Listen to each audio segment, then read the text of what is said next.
अस्सलाम वालेकुम जी। सादत बोलना की हाल है जी, ठीक ठाक हो सारे दोस्तों।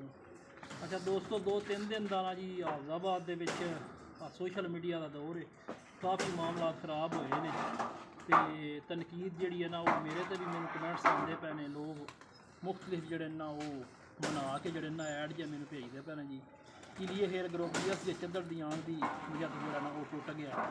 तो सर मैं समझा कि कोई बेहतर मैं अदा कर छड़ा तो अच्छी चीज़ वास्ते जड़ा ना वो बंदे ने कुछ कुर्बानियां भी देनियां पैंदियां ने। असां जी दावत शौक दिता सी 5 घरां नूं हाफजाबाद दे विच, और वो किलिए हेल ग्रुप का हिस्सा नहीं सी, ना ही वो है ने किलिए हेल ग्रुप का हिस्सा। उन्हों का चोरी अदर गुलाया साहब नाल यारी दोस्ती या लहाक होगा, लेकिन किलिए हेल ग्रुप के असीं नहीं दिता। ये नंबर एक। दूसरा नंबर तो असी जी अपनी परफॉर्मेंस बेहतर करने वास्ते जनाब आए सां किलिए हेल ग्रुप।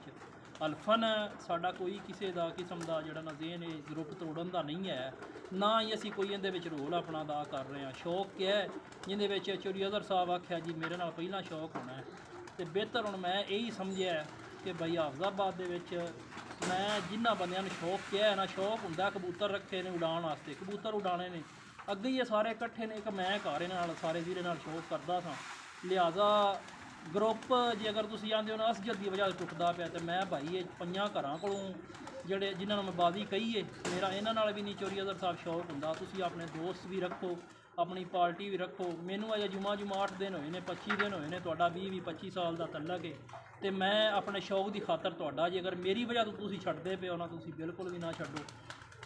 मैं अपना इन्हां दे जरिए इस तो अलावा भी पूरे ज़िले चो अपना जड़ा ना मेरा बाईकाट है, मैं सर शौक ही नहीं करना।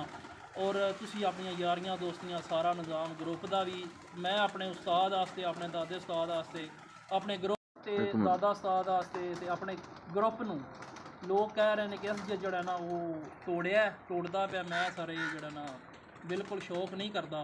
तुसी अपना बेहतर तरीके नाल अगर मेरी वजह तो टुटदा पाया तो मैं माजरत खां हाँ, जड़ा तुहानूं बाजी का क्या है, शौक का क्या है।